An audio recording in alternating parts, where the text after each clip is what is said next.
15% of men under the age of 30 say they don't have a single close friend. That's up from 3% in 1990. And so that's almost 1 in 7 men.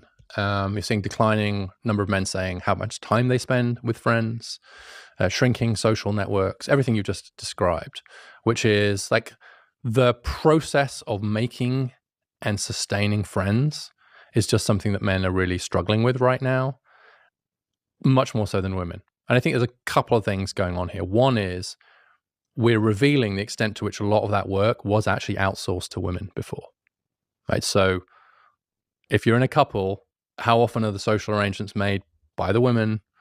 They do a lot of that maintenance, the relationship maintenance, and the men free ride on the women, right? So I think and women have been better at it, and men haven't had to do as much of it. And so in some ways, I think we're being exposed a bit more in the sense that women aren't doing as much of that work for us anymore. They're saying, look, it's not my job to create your friendship network for you. So we're having to do it, and we're not very good at it.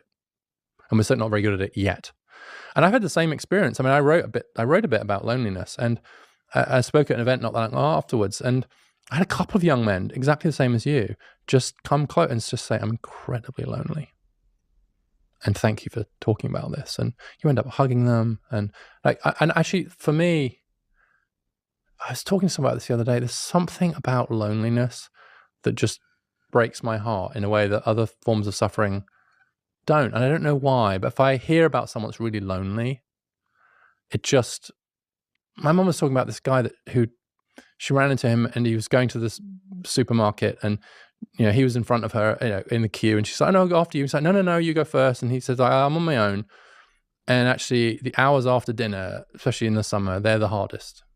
So I always come down here to the supermarket, and I buy a couple of things, and then come back and have a chat, and it fills my time. And my mum, because she's like a massive she's like a social worker to the world, she ends up chatting to him and getting his phone number. But actually, that just pierced my heart.